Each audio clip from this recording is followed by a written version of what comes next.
ସାଙ୍ଗମାନେ ଦୁନିଆ ତ ଅଜବ ଅଜବ ଯୁଗାଡୁ ଲୋକ ଦେଖିଥିବେ ଯେମାନେ କିଛି ଏମିତି କାମ କରି ଟ୍ରେଣ୍ଡରେ ଥାଆନ୍ତି।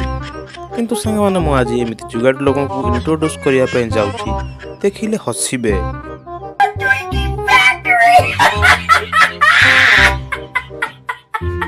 ସାଙ୍ଗମାନେ ଦେଖନ୍ତୁ ଏ ଫଟୋକୁ। ସାଙ୍ଗମାନେ କାର ସିଟ୍ ପୁରୁଣା ହୋଇଯାଇଥିଲା, ତେଣୁ ଭାଇ ସିଟ୍କୁ ବାହାର କରିଦେଇଥିଲେ। କିନ୍ତୁ ଭାଇଙ୍କୁ ଏମର୍ଜେନ୍ସି କାମ ପଡ଼ିଥିଲା, ତେଣୁ ଭାଇ ତ ସଙ୍ଗେ ସଙ୍ଗେ ସିଟ୍ ଲଗାଇ ପାରିବେନି। ଚିନ୍ତା କଲେ ଗୋଟେ ଯୁଗାଡ଼ କରିଦେବା। ଭାଇଙ୍କ ଘରେ ପ୍ଲାଷ୍ଟିକ ଚେୟାର ଥିଲା, ତେଣୁ ସେ ଚିନ୍ତା କଲେ କାହିଁକି ବିଳମ୍ବ କରିବା। ତୁରନ୍ତ ପ୍ଲାଷ୍ଟିକ ଚେୟାରକୁ ଲଗେଇ ଦେଲେ। ୱାହ, କ'ଣ ଆଇଡ଼ିଆ ଭାଇଙ୍କର! वाह क्या सीन है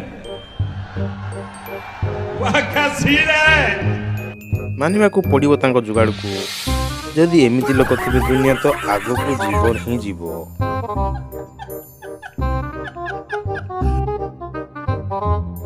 ସାଙ୍ଗମାନେ ଫଟୋକୁ ଦେଖନ୍ତୁ। ଟ୍ରେନରେ ଏମାନେ ଯାତ୍ରା କରୁଥିଲେ। ହଠାତ୍ ମୁଣ୍ଡକୁ ଆଇଡ଼ିଆ ଆସିଲା, କିଛି ଯୁଗାଡ଼ କରିଦେଉ। ଭାଇମାନେ ନିହାତି ଯୁଗାଡ଼ୁ ବାଲା।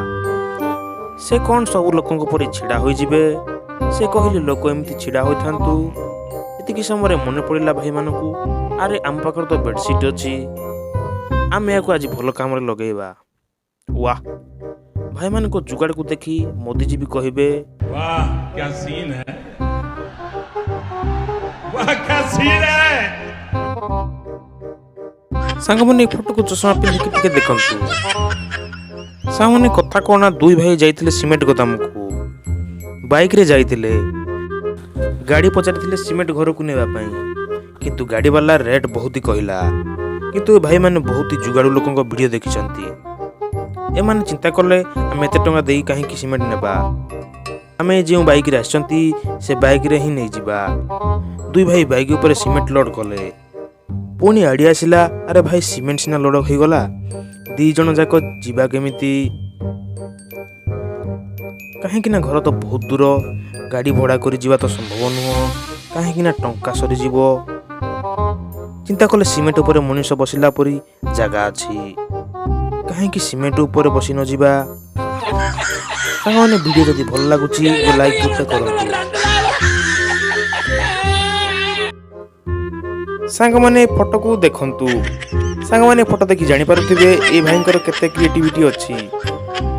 ସାଙ୍ଗମାନେ ସେଲୁନ୍ ବାଲା ବ୍ଲେଡରେ ସେଭିଂ କରି ବୋର୍ ହୋଇଯାଇଥିଲା, ତେଣୁ ସେ ସମସ୍ତଙ୍କଠୁ କେମିତି ଟିକେ ଅଲଗା କରି ଫେମସ୍ ହେବ ବୋଲି ଚେଷ୍ଟା କରୁଥିଲା।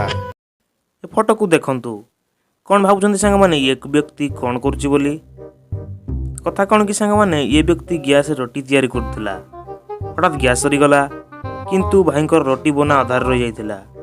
ଭାଇ ରୁଟିକୁ ବନେଇବାର ଇଚ୍ଛା ନେଇ ଚିନ୍ତା କଲେ, ଘରେ ତ ଆଇରନ୍ ଅଛି। ରୁଟିକୁ ଗୋଟିଏ ଜାଗାରେ ରଖି ଆଇରନ୍ ଗରମ କରି ରୁଟି ତିଆରି କରିଥିଲେ। ୱାହ, ଭାଇ ତମ ଆଇଡ଼ିଆକୁ ମାନିବାକୁ ପଡ଼ିବ। ନିହାତି ଭାଇ ପୂର୍ବଜନ୍ମରେ କୌଣସି ଜାଗାରେ ବୈଜ୍ଞାନିକ ଥିଲେ। ସାଙ୍ଗମାନେ ଏମିତି ମଜାଦାର ଭିଡ଼ିଓ ଦେଖିବା ପାଇଁ ଲାଇକ୍, ସେୟାର, ସବସ୍କ୍ରାଇବ୍ କରି ପାଖରେ ଥିବା ବେଲ୍ ଆଇକନ୍କୁ ପ୍ରେସ୍ କରନ୍ତୁ।